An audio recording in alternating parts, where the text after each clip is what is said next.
9 de la noche, 16 de septiembre de 2014.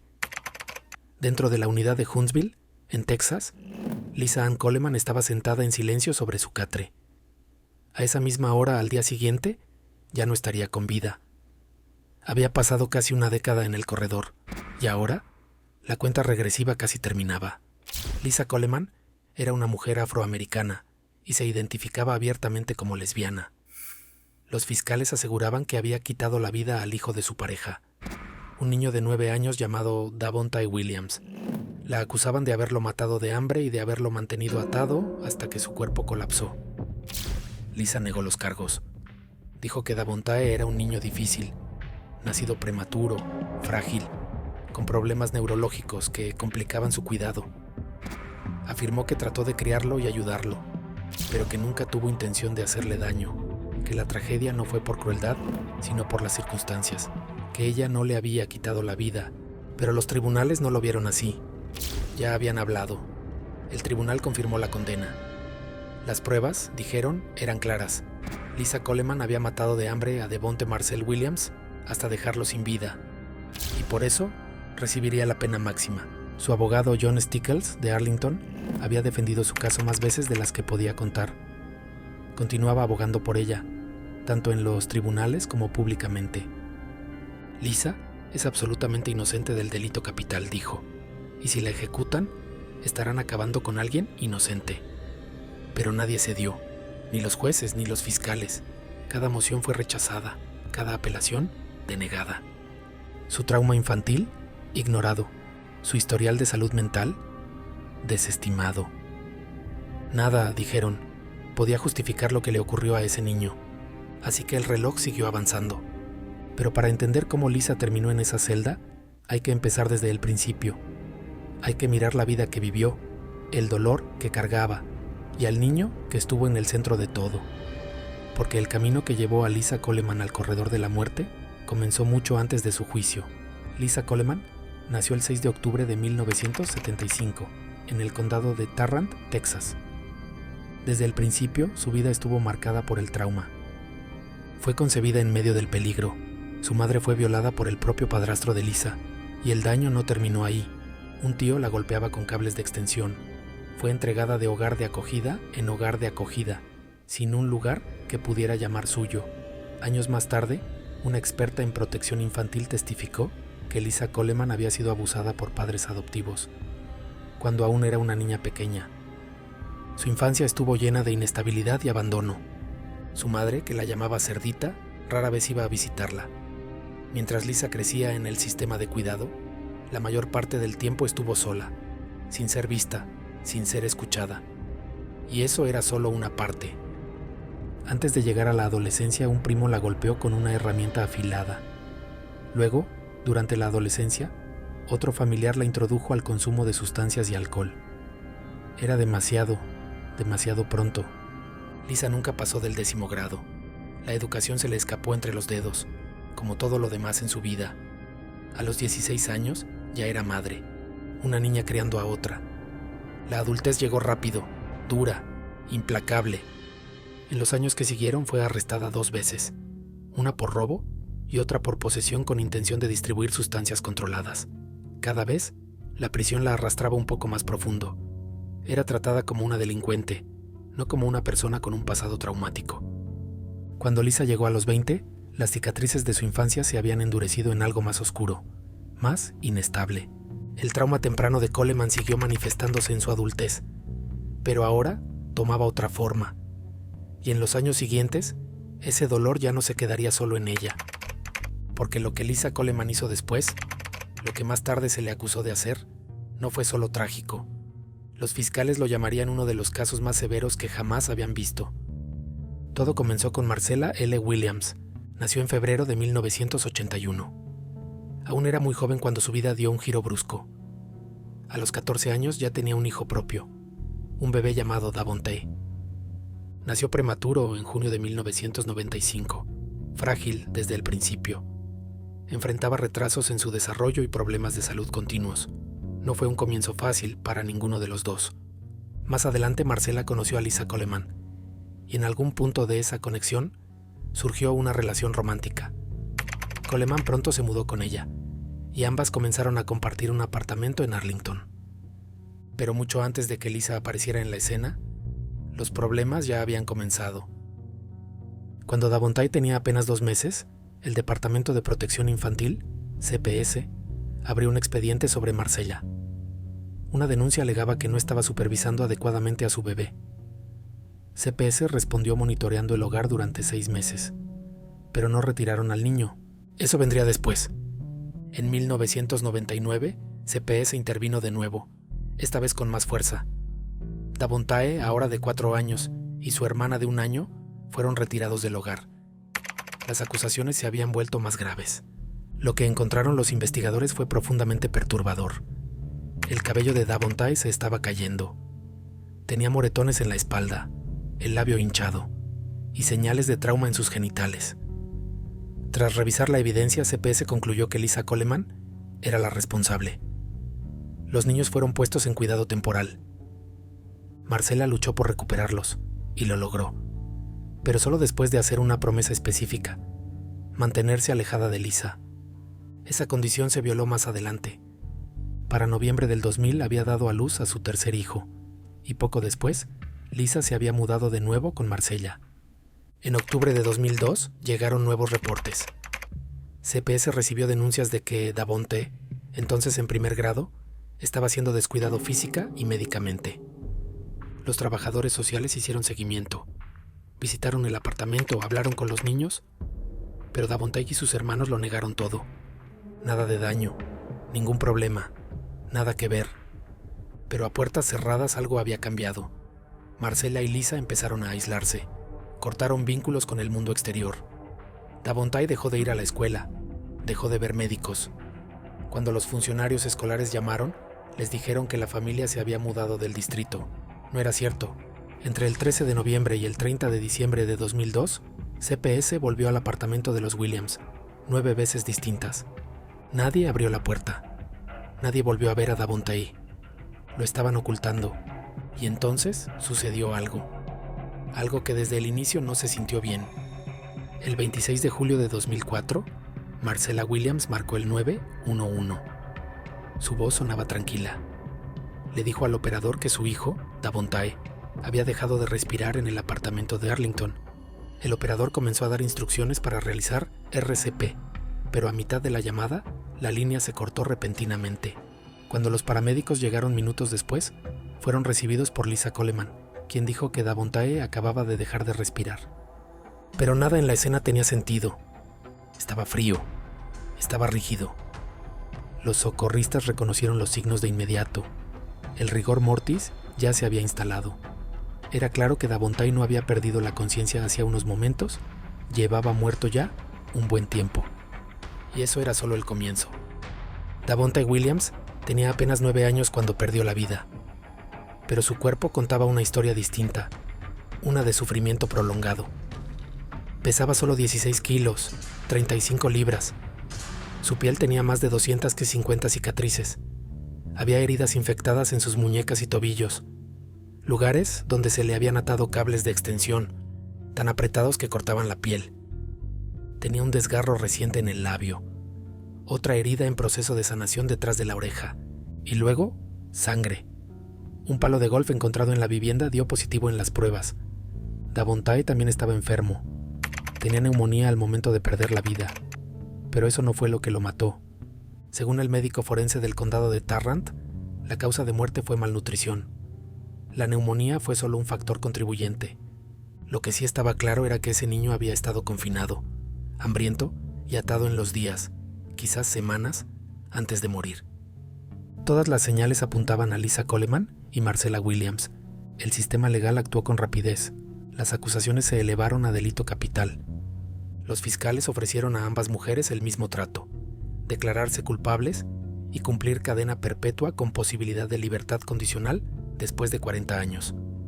Marcella aceptó la oferta. Fue condenada a cadena perpetua. Su primera oportunidad de libertad condicional no llegará hasta 2044. Lisa Coleman se negó. Eligió pelear los cargos en los tribunales. Para obtener una condena por delito capital, el Estado debía demostrar que se cometió un segundo delito grave mientras se causaba la muerte de la víctima. La fiscalía afirmó tenerlo.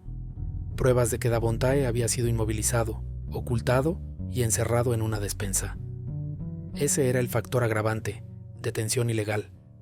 El jurado estuvo de acuerdo.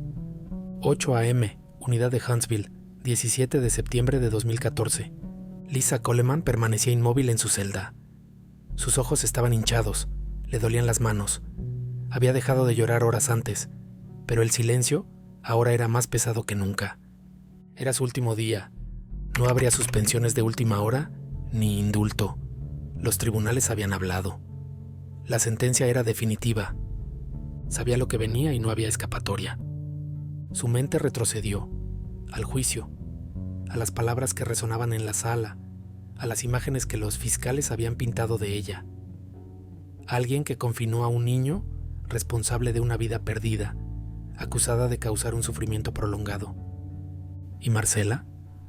Había aceptado el acuerdo, cadena perpetua con posibilidad de libertad condicional. Lisa lo rechazó. La decisión era irreversible. Se puso de pie y empezó a caminar por la celda, paso tras paso, esperando instrucciones. Nada podía aliviar el peso de lo que la aguardaba tras la puerta. Aún podía oír las voces de su juicio. Las declaraciones iniciales comenzaron el 7 de junio de 2006, ante el juez Everett Young. La acusación no perdió tiempo. Dibujó un cuadro nítido de lo que, según ellos, ocurrió en aquel apartamento de Arlington, un hogar lleno de comida, pero un niño muriéndose de hambre. Sostuvieron que Davontae fue señalado. Se le negó alimento mientras los demás comían. Mostraron fotos, moretones, cicatrices, heridas antiguas, otras infectadas. Pruebas de que Davontae había sido atado con cables de extensión. Señalaron el palo de golf con manchas rojas. Dijeron al jurado que parte de la oreja de Davontae había sido arrancada con esa misma arma. Y afirmaron que Lisa Coleman lo había hecho. Su abogado defensor, Michael Haskell, contraatacó. Acusó al Estado de apresurarse a culpar a alguien, de simplificar una vida complicada. Dijo al jurado que Lisa no vivía en el apartamento cuando Davontae falleció, que no se trataba de homicidio, sino de mala crianza, disfunción, tragedia, no intención. Recordó que Davontae nació prematuro, que le costaba crecer, que su hiperactividad a veces requería sujeción, no daño deliberado. Pero no fue suficiente. La evidencia seguía llegando. El doctor Daniel Conzelman, forense del condado de Tarrant, subió al estrado por la acusación. Lo que describió fue perturbador, más allá de lo que la mayoría de los jurados había visto. Explicó que el cuerpo de Davontae estaba tan cubierto de cicatrices y moretones que al principio creyó que un traumatismo contundente había causado su muerte. Pero no eran solo las lesiones, era el interior del cuerpo lo que contaba la historia. Casi no tenía grasa corporal, ninguna alrededor del corazón. Conzelman señaló que eso era extremadamente raro en un niño. Dijo que Davontae había sido tan privado de proteínas que su cuerpo comenzó a consumirse, descomponiendo músculo y grasa para sobrevivir. Sus heridas no podían cicatrizar, su cuerpo no podía recuperarse. Ya no quedaba nada con lo que repararse. Luego declaró una de las hermanas de Davontae, adoptada por otra familia para la fecha del juicio. Afirmó que Lisa Coleman vivía en su casa y que ataba a Davontae, a veces con frecuencia. El Estado había presentado su caso y para muchos en aquella sala era demoledor. Pero la defensa aún no había terminado. Presentaron a sus propios testigos. Un médico declaró que Davontae no había perdido la vida por malnutrición, sino por haber aspirado su propio vómito. Un psicólogo asociado que había evaluado a Davontae años antes confirmó sus retrasos en el desarrollo, sus problemas del habla, y subrayó que un entorno estable era crucial para que pudiera crecer de manera adecuada. Un consultor forense cuestionó una de las afirmaciones más emotivas de la fiscalía, que Davontae había sido golpeado con un palo de golf. El color rojo en el palo, dijo, no era sangre por salpicadura, sino transferencia de color. No probaba que el niño hubiese sido golpeado con él. Incluso fue llamada a testificar su maestra de primer grado en la escuela Webb Elementary de Arlington. Ella dijo que Davontae tenía potencial, que era inteligente, incluso dulce, pero distraído, difícil. Reconoció que a veces requería un esfuerzo adicional manejarlo en clase. Aún así, cuando todo terminó, el jurado no dudó. deliberaron solo 1 hora antes de regresar con un veredicto: culpable de delito capital. Pero Lisa Coleman no había terminado de luchar. Durante la fase de sentencia, sus abogados intentaron salvarle la vida. Expusieron su historia, el trauma, los abusos, la infancia llena de dolor. Hablaron sobre la agresión que condujo a su nacimiento, sobre su exposición al alcohol y las sustancias antes de que tuviera edad para entender lo que eran. Una experta en bienestar infantil testificó sobre cómo el trauma se transmite entre generaciones, cómo los ciclos de daño y peligro pueden convertir a víctimas en monstruos. Dijeron al jurado que Lisa tenía trastorno bipolar, que era el resultado de lo que le habían hecho. Pero los jurados no se conmovieron. No esta vez. Habían visto las fotos, escuchado la autopsia, mirado el rostro de un niño que se consumió lentamente ante los ojos de alguien, y decidieron que no era suficiente. El 7 de julio de 2006, Lisa Ann Coleman fue condenada a pena capital. La inyección letal sería el método del Estado, y la cuenta regresiva había comenzado. Lisa Coleman sabía muy bien lo que significaba esa sentencia, y no esperó. Inició una serie de apelaciones, porque ahora su vida dependía de ellas, y ella lo entendía. Su abogado principal, John Stickles, de Arlington, tomó el caso durante las apelaciones posteriores a la condena. Lo acompañó Brad Levinson, director de la Oficina de Recursos Capitales, la agencia estatal encargada de representar a los reclusos condenados a muerte en Texas. Stickles creía que el sistema le había fallado a Lisa, no solo por su pasado, sino por quién era.